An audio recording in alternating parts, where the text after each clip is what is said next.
I promise on my name that everything here is the truth as I see it. I hope this satisfies the people who think that I might lie. There are no lies here. It would be like blinding ants to step on them. Pointless. What's the point in a wish? They don't come true, yet nearly all humans have them. I thought I'd help you out with that, being kind old me. Only this once. I'll tell you about the 6 streets, the single true way of fulfilling your wish. It's not the first time I've said it. I get a lot of people asking for, frankly, unreasonable things, so I tell them about the 6 streets. It's a pretty funny sight, and it's easy for me. Makes my life a whole lot easier. On that thought, I can't help but remember a little boy that came to me with a cracked lip, a black eye, and asked me for another pointless request. He was upset over his father for smashing the head of his mother, brother, and him into the wall one too many times, and wanted to end his father. I referred him to the 6 streets, and he decided to enter, only to fail at the first street. I don't see the point in trying if you're going to fail, but after all, he did escape his father. He and about 7 million others failed the 6 streets. It's a gruesomely difficult task, only growing more morbid, difficult, and horrifying for each street. But the wish which you so desperately want must come at a price. After all, nothing worth having comes easy. This won't scare you off. Of course, you are different, special, so to say, and your wish is more than a desire. It's something you can't live without. The entrance to the 6 streets is only open on certain nights. It must be a still night, no movement within sight, with a clear sky and a bright crescent moon. The gates will only be open between 2 and 3 a.m. I'd advise you to eat something. You really don't want your stomach to rumble, or it could mess everything up. Put on thick clothes that are dark, preferably black. It's gonna get cold, but you also want to be able to move. A lot of people try to cover their ears with something, or bring glasses. I'd advise you against it. They'll try even harder if it's like that. As you step out of your home, you can lock the door, or not. It doesn't really matter. Time stops when you're inside the 6 streets. It is possible to enter with multiple people. I would warn that each mistake any individual person makes will hurt the entire group, and could lead to your death. I'll recommend you do this alone. Now, stand in the middle of your street and take a deep breath. This will be the last chance you have at turning back. Death is the best thing that will happen to you if you fail the 6 streets. Remember that it's completely okay to turn back. I won't judge you. If you decide to quit here, well, please stop reading. The rest of the text will be a manual on how to survive, and a waste of your time if you're not already in the 6 streets. Actually, let's promise each other. Say it with me. I promise that if I continue reading, I will enter the 6 streets. There we go. Great. Let's continue. Very well. If you've made up your mind, you may begin to walk. As you walk, it's very important to hum. It doesn't matter what you're humming, as long as you continue to walk to the other street. Once you reach that street, look up into the sky. Notice how the moon isn't there any longer. You probably wouldn't have realized this if I didn't point it out, because after all, you are a stupid, dim-witted monkey. What? You find my tone unappealing? Just like with everything else, it doesn't matter anymore. You're stuck here, and you'll almost certainly die. On the first street, you must not speak. Don't mutter a single word. If you look a bit ahead, you'll notice that there's a group of people and creatures standing in a zigzag pattern. They're all staring at you, hoping that you open your mouth and make any type of noise. Their bodies are mostly frozen. I'll be more specific for you morons. They can move their eyes and their mouth, and sometimes they can jerk an arm, but that's okay. They're weak and can't hurt you until you open your mouth. To complete this street, you must walk past them and a bit further. I warn you that it's going to be difficult. They've done this for a very long time. They'll try to frighten you, to convince you, to make you feel bad, or trick you. Your father is standing at the very front. Tears are streaming down his face, and his hands are spread out wide, as if he's about to give you a hug. A bit to the side, you'll see your mother, but she looks horrified. Behind them, a long creature, 3 meters tall with thin arms and black eyes, is standing there silent. That's their true form, and the second you speak, they'll all rush at you for another feast. Despite what they say, despite the secrets they seem to know, you have to walk past silently. They'll know that nasty thought you had and actually contemplate it, and they'll give you hell for it. Just keep in mind, don't gasp, don't burp, don't yawn, especially don't yawn. They'll try a myriad of different tricks. They'll whisper in your ear when you're about to pass, saying that it's not too late to turn back. All you have to do is say a word, any word. They're lying. Some will try to scare you by screaming, and you might feel a hand tap your arm. Don't grunt. Don't make a noise. Keep walking. When you've passed them, the first street still isn't over. Keep walking forward silently. You'll hear them crying behind you, moaning and sobbing. Don't feel bad. They don't have feelings. They're waiting for you to do something stupid. You'll be happy to know that getting eaten alive is the worst thing to happen here. It'll take a few minutes. Generally, they begin with the legs, chewing them like you might jelly beans. You won't feel too much pain. Be glad for the shock at seeing your parents bite into you. What you'll feel is a warm sensation cloaking your leg, and strangely, your leg is still going to feel attached, even if it's in the mouth of the creature. You'll lose consciousness, and then you'll just never wake up, dead at the first street, like the loser you are. You won't know when you've passed the first street and entered the second street until you hear a shrieking train behind you. This is your cue to run, full sprint away. It doesn't matter if you breathe loudly or grunt now. It's a short street, and hopefully you'll pass it without many problems. It might not sound like it, but behind you is a woman, or she used to be. She wears a white dress, and her hair is black. You might even see a rodent in it, and branches and leaves. Her face is completely rotten, her eyes gouged out, and her lips filthy with moss.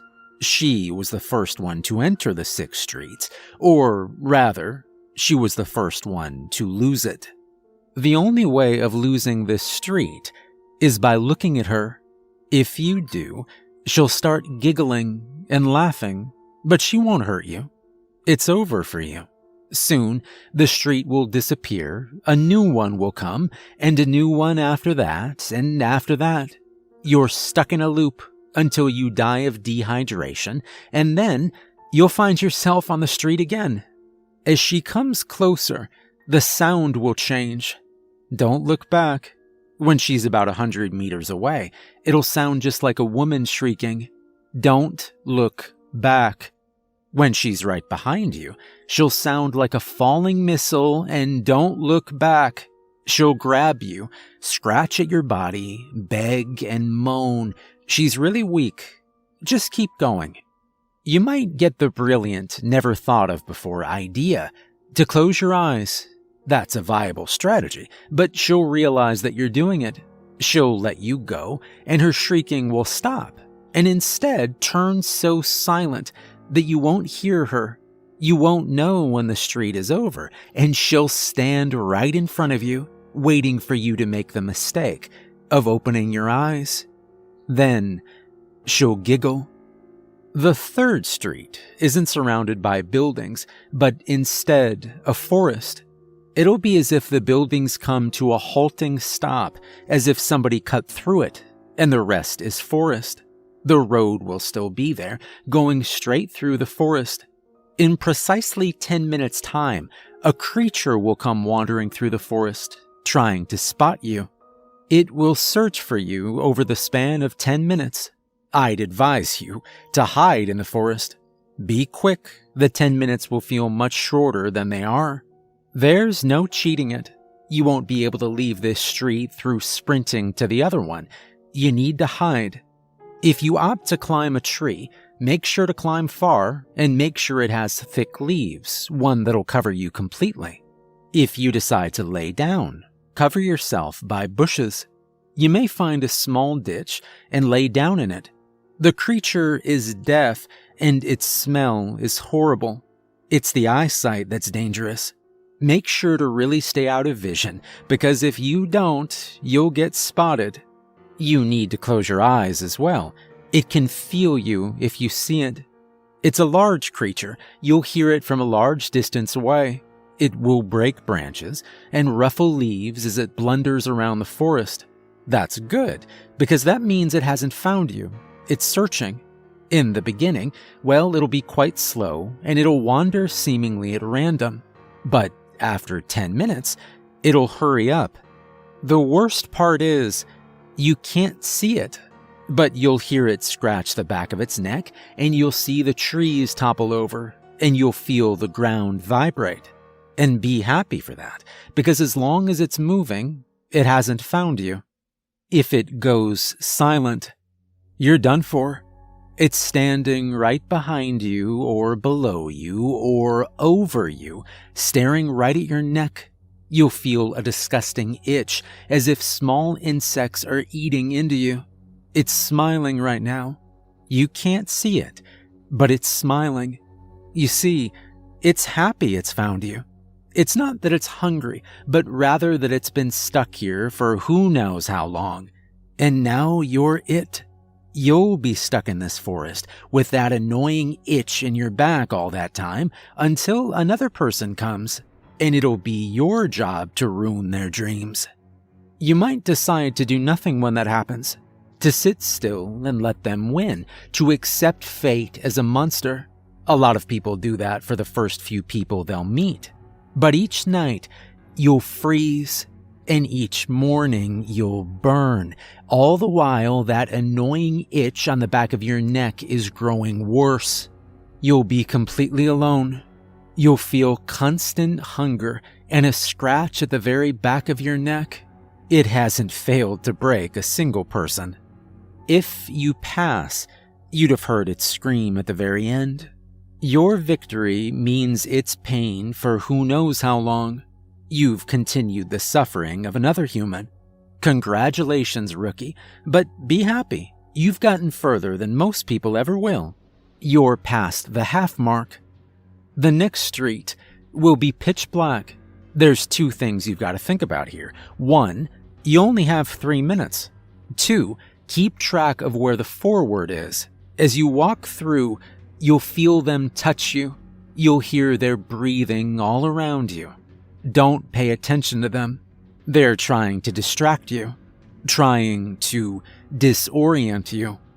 They are 10 tall creatures with long ghost white limbs and sharp black fingers, long red tongues swirling around their bleak lips, and dark feet with swamp growing on it. They can all see you perfectly. They can see your eyes staring into the darkness, your feet leading forward. They'll stay completely silent and still, staring right into your eyes. You might even stumble into one.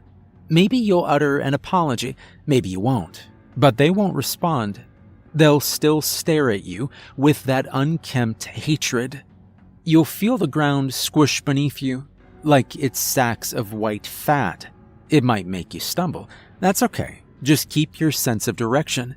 You'll feel a caterpillar crawl under your tongue, its sticky legs against the warmth of it. The fact that your tongue can't rest properly, the slight movement forward and back. Don't let that annoy you. You need to stay focused. You need to keep your sense of direction. If you lose and those 3 minutes run out, those silent creatures will start shrieking. You'll fall over in shock. You probably think you won't, but you will. And they'll grab you. Their cold, long hands and long fingers will wrap around your legs, and then your hands, and then your arms, and then your neck, It'll be almost like a snake that's been in the cold dirt suddenly wrapping itself around you, and it's squeezing. No matter how much you struggle, it won't matter. Soon their tongues will touch your skin, and they'll devour you. If you manage to keep your sense of direction and walk straight for some time, you'll be at Street 5. Spit out the caterpillar in your mouth. No, you couldn't do it earlier. It's a keen trick made to mess with your head. You can thank yours truly for that. Remember why you came here. Remember it, and really take the energy it gives you. You're close to the finish line. A bit more, and it'll be over. You will have that very thing, and you'll be happy. This street is the easiest one. There's a 3-month-old baby that's a bit larger than usual, with the most adorable smile and sparkly brown eyes and cute chubby legs and arms, and it's grabbing at you with its arms as if it's trying to hug you. It's on a white plate. All you have to do is eat it. At the end, when you're done, there should only be the bone and teeth left. On the final street, you'll find yourself back at the very first one. Except, there's a difference. All the creatures are staring at you, and they're all smiling happily. They aren't happy for you. They aren't glad that you're close to the end. They're happy because they know what happens if you lose this. The terror and hell that awaits you. They won't hurt you. Not a single one will step forward. You can speak as much as you want, taunt them, insult them if you want. They won't move. For the record, I'd advise you to commit suicide. Yes, everything up until now has been a waste of time. Yes, you'll go to hell, but last time I checked, it was calmer down there than usual, and it's certainly better than what will happen if you fail here. But you won't quit, will you? In the middle of the street, there's a small wooden chair. Sit on it, and you'll hear it creak and slightly bend, and you'll feel that it's slightly uncomfortable. Now close your eyes. In approximately 10 seconds, the worst pain that exists is going to befall you for a single minute. Don't open your eyes. Pain doesn't describe it properly. Imagine having to piss out a huge stone at a crawling speed, or swimming through burning lava, or your skin getting punctured 1,000,000 times each second, or the heartbreak of finding your wife cheating, or your mother dead, and you're barely scratching at the surface. You might see shining golden eyes staring at you through your eyelids. You'll feel somebody holding your hand, and you might hear a deep, calm, mesmerizing voice telling you to open your eyes and that you've won. The pain will disappear as I say it, but don't trust me. It'll be very difficult. I am very convincing. I might even turn silent, but don't open your eyes. Wait as long as you can, because if you open your eyes before the minute is over, you'll spend an eternity with me. You've done it. You've won, and there's no buts to this. No tricky genie that's deceived you. If it was power you wished for, you'll suddenly have it. If it was money, it'll be in the bank account you forgot creating. If it was love, well, they'll feel their heart jolt as they see you. If you want to send someone else to hell, they'll wake up burning. Lucy will be a bit mad over that, though. See, you've probably wondered over who I am. Here it is. I am the Archangel Raphael. A few hundred years ago, things got boring and lonely for me. Somehow, I ended up lying to a human searching for my aid, and I wondered, would Father be mad? But nothing happened. And I'd found my new purpose. Making humans suffer is a lot more entertaining than helping them. And there's nobody to punish me. After all, God is dead. God remains dead. You killed him. You can always go again. You won once, so what's to think you can't do it again? We both know you have another one. Don't be humble. You deserve it. Tell me your wish.